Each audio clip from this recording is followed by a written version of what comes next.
We're now ready to discuss possible line number 2, the effects of a check raise. When we check raise out of position, we do several things. We give our opponent the chance to check back and remove a street from the game while taking a free card. We greatly strengthen our opponent's continuing range compared to betting. And we greatly increase the size of the pot. All these are quite substantial, so if we are going to consider check raising, we want to make sure we're okay with all of this. The expensive nature of a check raise allows our opponent to fold a very large portion of his range by the river. Our opponent bets 6 big blinds into an 8 big blind pot. If we check raise, we risk 18 big blinds to win 14 big blinds. This is the standard size I see most people use in this spot, and it seems very reasonable. He must defend at least 44% of the time.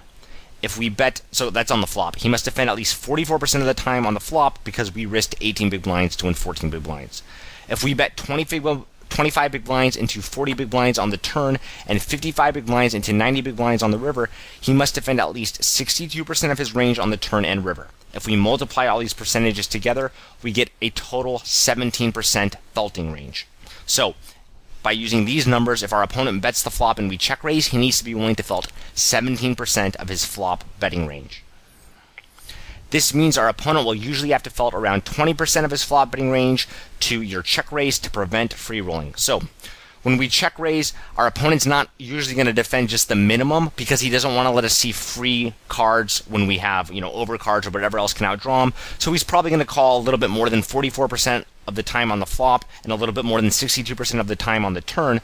So when you change these numbers a bit, you're probably going to get to around 20% of the flop betting range faulting rather than just 17%.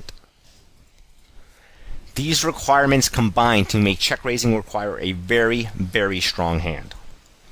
Look at how strong the top 20% of our opponent's flop betting range will be by the river, especially against opponents who don't auto-bet when checked to.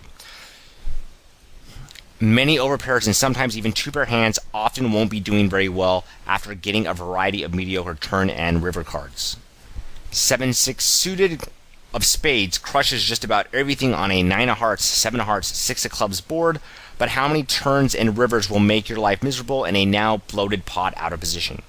So this is something that I see people get confused on all the time once they start trying to use frequencies better.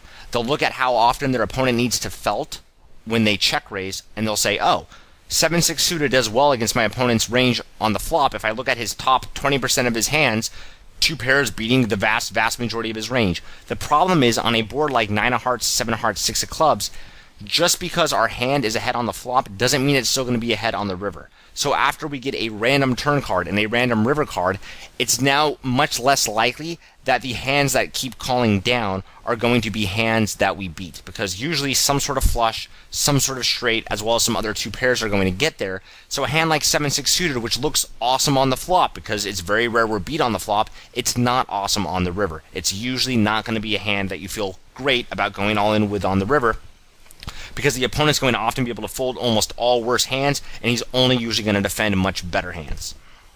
So remember, when you are asking yourself a question like, how often is my hand beat right now? That is a very, very important question to often ask yourself, but you also need to ask yourself, how likely is my hand to be outdrawn on when I am ahead?